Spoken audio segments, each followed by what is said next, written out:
Indonesia mengamalkan non-blok daripada dulu sampailah pada ketika ini. Disebabkan Indonesia masih melakukan dasar non-blok. Pada masa kini, Indonesia menjadi rebutan dunia di mana BRICS ingin merebut Indonesia dan juga G7 ingin merebut Indonesia.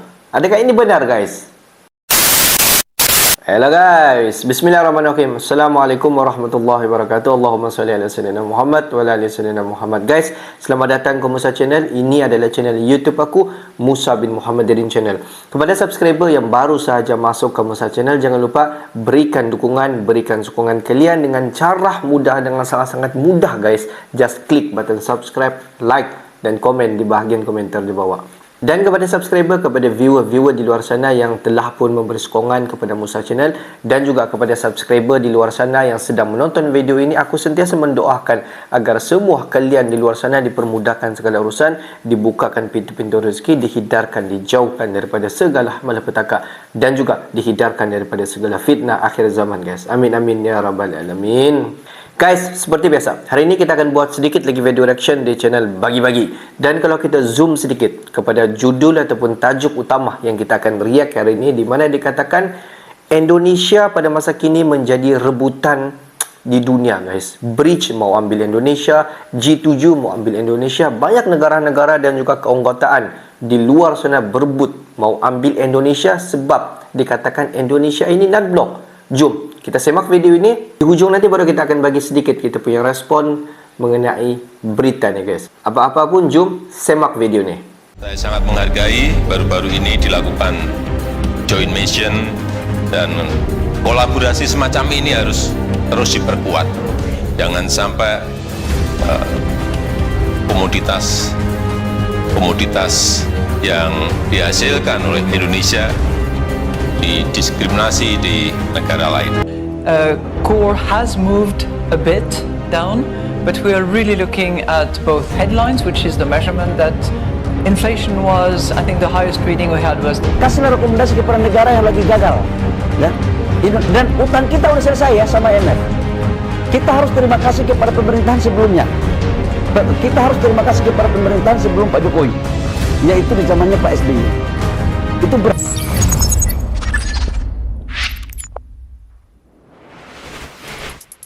Sahabat Bagi-Bagi, IMF lagi-lagi mengusik ketenangan Indonesia.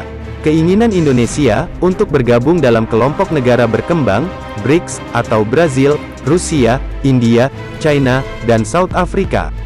Dikritik habis-habisan oleh Direktur Utama IMF, Kristalina Georgieva, menurutnya, tidak ada urgensi dan kepentingan yang membuat Indonesia harus bergabung dengan kelompok ekonomi baru seperti berikut. Tak hanya IMF, Bank Dunia juga turut ikut campur dalam rencana bergabungnya Indonesia, dengan beri Bank Dunia khawatir jika Indonesia bergabung dengan BRICS, akan terjadi pergolakan ekonomi yang cukup membahayakan bagi Indonesia. Bank Dunia juga menyebut, hubungan perdagangan Indonesia dengan negara-negara barat akan terganggu, bahkan bisa dihentikan. Hal ini lantaran Indonesia secara dengan sadar memilih menjadi sekutu baru Rusia, yang saat ini tengah mendapat sanksi ekonomi dari negara-negara barat. Tak kalah dengan Bank Dunia, IMF bahkan memprediksi ekonomi Indonesia akan tumbuh negatif jika Jakarta ngotot ingin bergabung dengan BRICS. IMF menjelaskan secara geografi, budaya dan kesejarahan, sebenarnya BRICS tidak dapat disebut sebagai kelompok negara. Tidak ada keterkaitan yang menghubungkan negara BRICS secara langsung. Katanya, IMF justru menginginkan blok-blok Rusia saat ini sebenarnya membahayakan kelompok-kelompok eksklusif seperti mendorong pemisahan serta pengkotak-kotakan negara, bisa memicu akses negatif bagi negara bukan anggota. Apalagi, lanjutnya, banyak kendala dalam forum BRICS, misalnya persoalan pertumbuhan ekonomi, perbedaan sistem politik, dan wilayah negara-negara anggota BRICS justru saling berjauhan, terutama Brazil, dengan ketiga negara lainnya. Hal ini berpotensi menjadi kendala, ditambah lagi, jika Indonesia masuk dalam forum tersebut, lanjut Kristalina. Negara-negara BRICS juga punya persoalan antar negara yang mencontohkan persoalan batas wilayah antara India dan juga China dengan Rusia. Hal itu persoalan mendasar. Sahabat bagi-bagi, mata uang hipotesis BRICS akan punya keuntungan kunci dibandingkan dengan alternatif yang ada, seperti kesepakatan bilateral yang masih berakhir dengan hasil yang ditempatkan dalam aset dolar dan punya penggunaan terbatas dengan negara-negara lain. BRICS juga akan siap mencapai tingkat kemandirian dalam perdagangan internasional yang tidak tercapai oleh Amerika Serikat. Mata uang lain di dunia, selain melanjutkan karena Amerika punya mata uang, BRICS berbeda dari yang pernah ada sebelumnya, tidak akan berada di antara negara-negara yang bersatu oleh batas wilayah bersama anggotanya. Kemungkinan besar, BRICS dapat menghasilkan berbagai macam barang, lebih dari mata uang yang ada. Saat ini, negara-negara non-anggota juga akan memiliki alasan untuk menggunakan mata uang BRICS, karena ekonomi masing-masing anggota cukup besar di wilayah mereka masing-masing, sehingga membuat mereka menjadi mitra yang dicari. Mata uang BRICS juga berpotensi mencapai tingkat swasembada dalam perdagangan internasional yang belum tercapai oleh Amerika Serikat. Mata uang negara-negara lain di dunia, BRICS, dibentuk setelah terjadinya krisis finansial global. BRICS sebagai respon dari ketimpangan ekonomi negara maju dan negara berkembang. Apalagi, forum BRICS tidak bersifat eksklusif. Forum ini terbuka untuk negara berkembang manapun. BRICS tidak bersifat eksklusif, sebagaimana dikhawatirkan tandasnya. BRICS juga tidak memerlukan keterkaitan sistem politik atau wilayah yang berdekatan, sebabnya, hal yang menyatukan negara anggota forum BRICS saat ini adalah kepentingan untuk mendorong keseimbangan ekonomi global.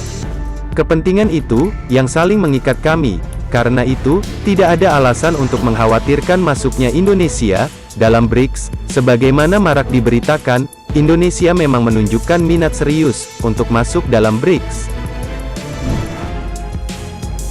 Sahabat bagi-bagi, wacana Indonesia masuk BRICS semakin menguat. Belakangan ini, Indonesia dinilai telah memiliki modal besar dalam bidang ekonomi untuk sejajar dengan keempat negara BRICS. Saat ini, Presiden Joko Widodo meyakini Indonesia bisa masuk dalam paling lama dalam 10 tahun ke depan.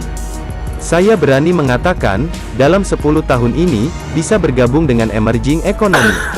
Merdekalah Indonesia seutuhnya. Merdeka! Kan betul guys, kalau kita tengok di mana Uni Eropah tidak akan melepaskan Indonesia begitu saja.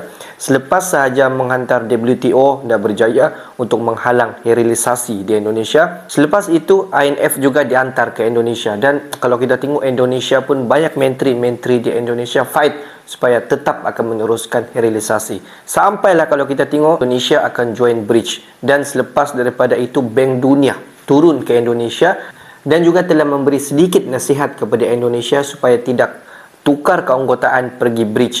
Dikatakan oleh Bank Dunia, jika Indonesia tukar BRICS dan tidak akan menyertai G7, di mana Indonesia akan mengalami satu fasa keruntuhan ataupun kejatuhan ekonomi di Indonesia selepas sahaja Indonesia join BRICS. Sebab kalau kita tengok apabila Indonesia join saja BRICS, tidak mustahil sistem ekonomi ataupun strategi pemasaran ekonomi di Indonesia pasti akan berubah. Mungkin sebelum ini Indonesia banyak sekali melakukan strategi ekonomi dia fokus kepada sebelah-sebelah Eropah, khusus kepada Amerika Syarikat, Uni Eropah dan banyak negara-negara di luar daripada sana. Dan dikatakan jika Indonesia akan beralih arah, akan bertukar join BRICS, tidak mustahil Indonesia akan tukar strategi ekonomi dia, akan beralih bukan lagi ke Eropah, mungkin akan fokus di sebelah China, Rusia, India dan juga negara-negara selain daripada negara Eropah.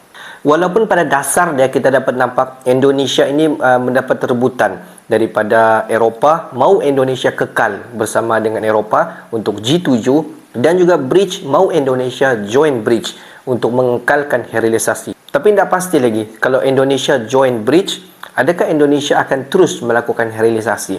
Jika Indonesia terus stay di G7, adakah hilirisasi itu dapat dikekalkan oleh Indonesia?